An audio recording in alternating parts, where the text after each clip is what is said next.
Good morning friends, welcome to my new blog. আশা করি আপনারা সবাই ভালো আছেন, সুস্থ আছেন।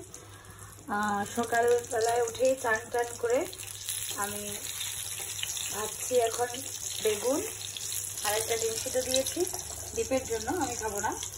আর কালকে রাতের মুগ ডাল ছিল, ওটাকে গরম করছি।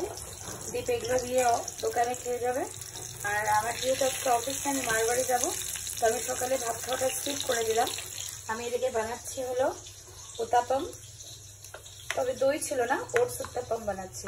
এখানে ওটস দিয়েছি, সুজি দিয়েছি, একটু চিলি ফ্লেক্স দিয়েছি, একটু বেকিং সোডা দিয়েছি, আর একটু ময়দা দিয়েছি ফর বাইন্ডিং।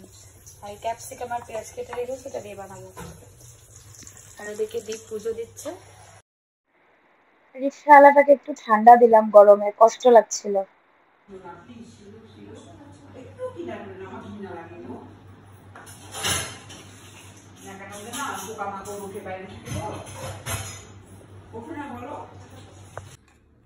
এই যে আছে পাট পাতা, আর এখানে ব্যাটার রেডি করে রেখেছিল মা। এখন পাট পাতার বড়া করবে, মানে লাঞ্চ টাইম হয়ে গেছে, লাঞ্চ করব।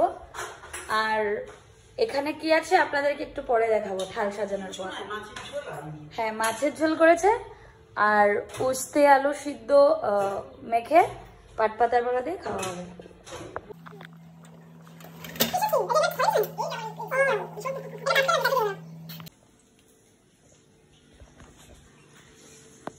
এই যে আমার থাল সাজানো হয়ে গেল। এটা আমি মেখে দিলাম এই কাসুন্দ দিয়ে, উচ্ছে আলু আর মিষ্টি কুমড়ো, আর এটা পাট পাতার বড়া। আর এই যে দুটো মাছ দিল, একটা আমি তুলে রাখবো, কারণ আমি দুটো মাছ জীবনেও খাবো না। ঝিঙ্গা আলু দিয়ে আর পটল দিয়ে মাছের ঝোল। এখন আমরা লাঞ্চ করবো।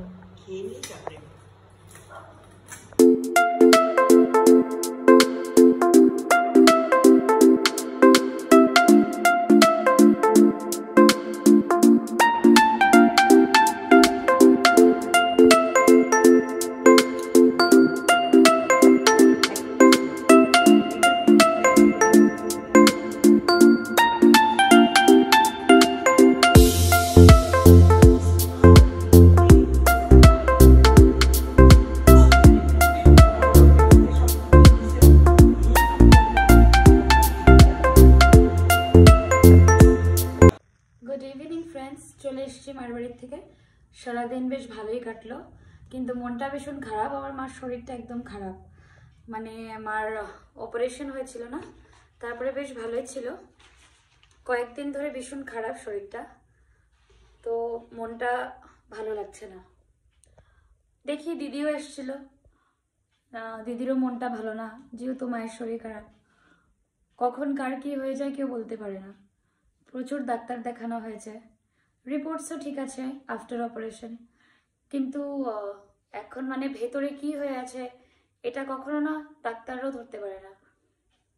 তো hope for the best, hope for something positive, যাতে মনে তো হয় না কিছু হয়ে আছে গুরুতর, কারণ ডাক্তারের সঙ্গে আমি সমানে যোগাযোগে আছি। অনেক বড় ডাক্তার দেখানো হয়েছে, অনেক ভালো ডক্টর, উনি সবসময় কন্ট্যাক্টে থাকে। ইভেন আজকে মার সঙ্গে কথা বলিয়ে দিলাম, তো বলছে কোনো ভয়ের কিছু নেই, একটা ওষুধ দিল খাক। আর তাছাড়া দিদিও বললো কিছুদিন আমার বাড়ি চলো ঘুরে আসো। অপারেশনের পর না আমার মা 3 মাস আমার দিদির বাড়ি ছিল। আমার দিদি, তারপরে ওর মাদার ইন ল, আমার ব্রাদার ইন ল, ওরা মাকে খুব যত্ন করেছে। মা ভীষণ রেস্টে ছিল, এই জন্য তাড়াতাড়ি রিকভার করেছে। এবার আবার বলছে কিছুদিন থেকে আসতে, তো হয়তো মা যেতেও পারে। আমিও বললাম যাও কিছুদিন রেস্ট করে আসো, তো এর জন্য আমার একটু মনটা ডাউন। যাই হোক, the show must go on, সব কাজ সবাইকে করতে হবে। তো এখন দেখি চাল টাল ভেজাই। দীপ আজকে তাড়াতাড়ি চলে আসবে বললো, বিহু তো, বিহুর 1-2 দিন পর অবধি মার্কেট খুব খালি থাকে, তো তাই ও বোধহয় একটু বাদেই চলে আসবে। খাওয়া দাওয়া শেষ বন্ধুরা, ভালো করে খেতেও পারলাম না। বললাম না মার খুব শরীরটা খারাপ, মার শরীর খারাপ থাকলে আমার একদম মন ভালো থাকে না।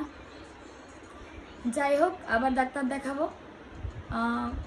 আপনারা প্রে করবেন আমার মার যেন শরীর ভালো হয়ে যায়। এই যে উপরে সাই বাবা আছে, সাই বাবাকেও ডাকছি। আজকের ব্লগটা এখানেই শেষ করছি, কালকে দেখা হবে আবার। আপনারা সবাই ভালো থাকবেন, সুস্থ থাকবেন। Good night.